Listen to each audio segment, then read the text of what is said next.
Hey guys, Daryl here.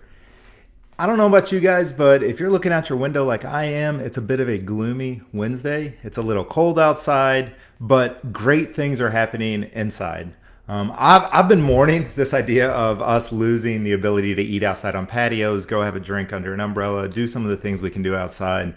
But regardless, it doesn't slow down the momentum we're building in our businesses and in our lives. So, regardless of what's going on outside, I am excited to be back with you.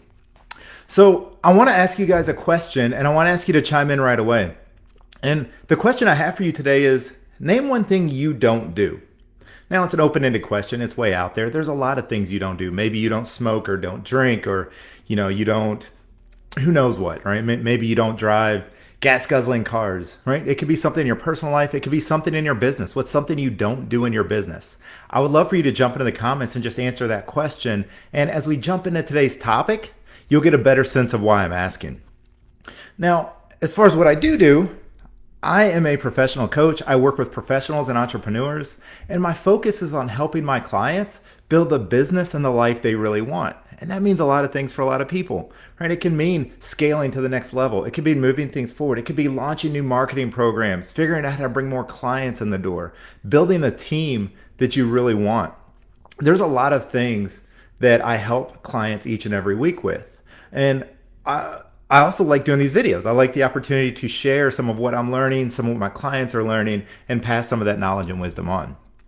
Now, whether you're watching this live right now or recorded, I've now talked enough and given you enough time to jump into the comments and answer the question, what is something you don't do, right?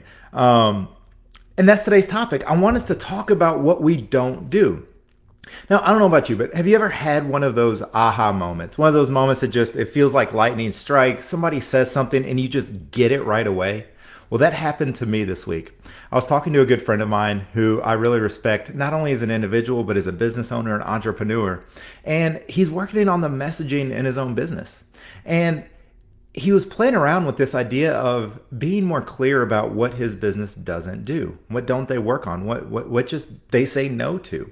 And he was telling me about this, and he challenged me to do the same in my business. And it fell on me like a ton of bricks. It made so much sense because we all spend so much time telling people what we do, right? And what happens? Oftentimes it ends up feeling like a laundry list, right? Or it feels like we're selling something. Well, we can do this, or we can do this, or we can do this. We can help you in all these ways, right? So it feels like a laundry list, or even worse, you start sounding like everybody else, right? You start sounding like just another company or just another person out there reading all the hundreds of ways you can help people.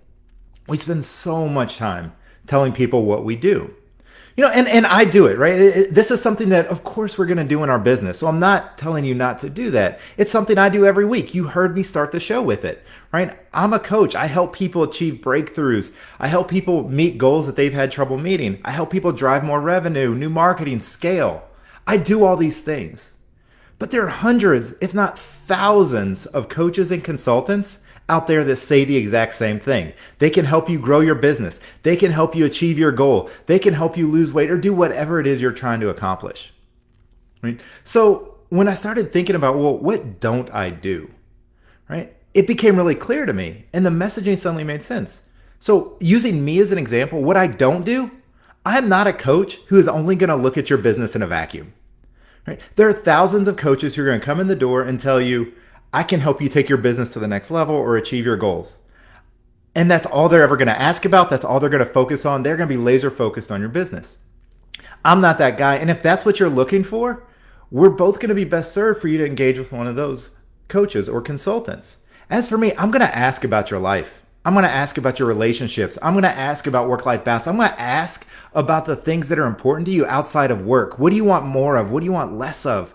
What is the vision for your business and the vision for your life?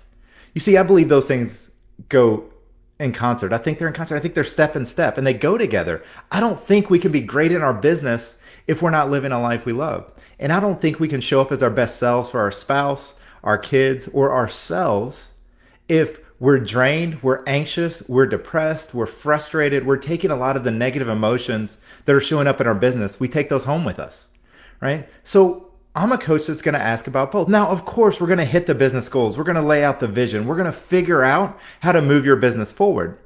But I'm going to be very mindful about what's going on in your personal life. So what don't I do?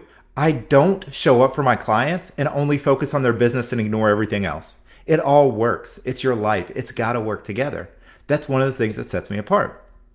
So I like talking about this idea of what we don't do for a couple of reasons. First, I think it highlights differentiation, right? Just now, I laid out this idea that there are thousands of coaches who will tell you they can help you in your business. I know for a fact there are not thousands of coaches who even ask questions about what's going on personally, what's going on out of the office, and who aren't paying attention to the way those things are working together and either giving you energy and pushing you forward or draining you and pulling you back. So it's a point of differentiation for me. Think about marketing. Imagine when you need to take some new steps or make some new decisions in marketing. Let's say you want to really take a step forward in social media.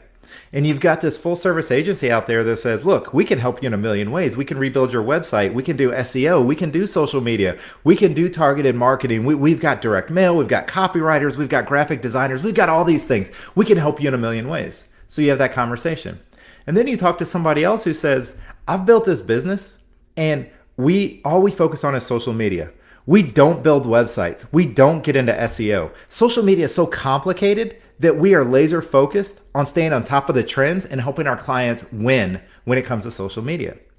Which one of those are you most likely to talk to? Which one of those do you want to hear more about? Which one of those do you want to engage in your business if your goal is to take your social media game to the next level? Right? So I think it drives differentiation, this idea of talking about what we don't do. I also think it drives positioning and makes for very easy referrals. Right? So I was talking to an attorney friend of mine this week, and he was just telling me about what he does in his business. And he deals with wills, trusts, and probates. And he works in a large firm here in town. And we're just talking about that business. And he's responsible for originating or going out and getting a bunch of new business. That's part of his responsibility. And I was asking him, I said, look, there are a lot of guys that, there are a lot of guys and gals that can go and help you with your wills, right? Help you set some of these things up. So what makes you guys different?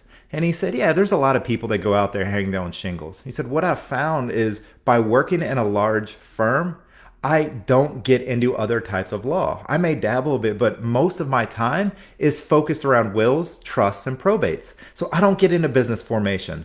I don't get into partner disputes. I don't get into trademark law. I am focused here. In fact, I teach other attorneys and other firms about wills, trusts, and probates. So you see, he's in my mind immediately as he's telling me this, he's positioned himself as an expert. And it's one thing to tell me he does certain things, that he works on the wills and the trusts, but a lot of attorneys say that, right? The positioning, he won with me when he said, I don't do all this other stuff, meaning that I am the guy. I am an expert when it comes to this one lane. So the idea of telling me what he doesn't do really well positioned him in my mind to understand what he does do.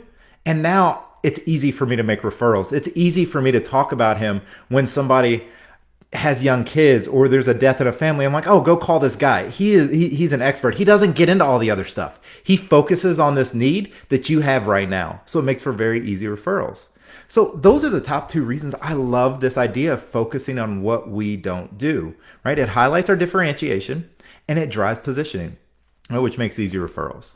So as I've been talking, hopefully you start thinking about, how would you describe it? If somebody said, what don't you do? Or asked you, what don't you do in your business? How would you respond to that? I would love for you to jump back down in the comments and let me know. Right? And the reason I always ask you guys to hit the comments are for a few reasons. One, it makes this more fun, right? I love the engagement. I love hearing and seeing what other people are thinking, what's going on in their minds.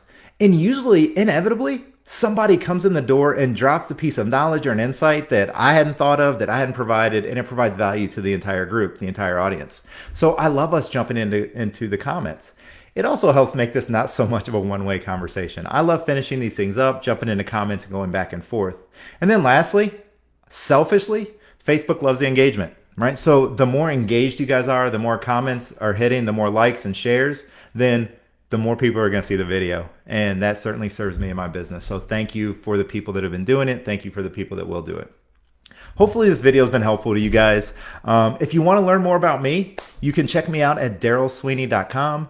I'll be launching a new website here in the next week or two, but all the information's there. And if you want to jump into a conversation and not just read about me, jump into our Facebook group. I started a private Facebook group a couple weeks ago called Business Your Way with Daryl Sweeney. So just go into Facebook, look up Business Your Way. I'll put the link in the comments. But come check us out. Join the conversation. You're getting in at the ground floor. It is very, very early, but already there have been some good comments, good engagement, good back and forth that I think are helping us all push our business to the next level and really do it our way.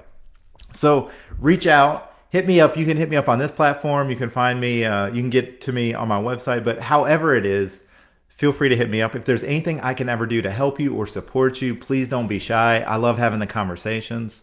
And with that, man, I just hope you guys enjoy the week. I hope you don't let the gloominess, the cold outside affect what's going on in your life and in your business. And I look forward to talking to you, if not this week, then next week, right here, same time, same place. See you then.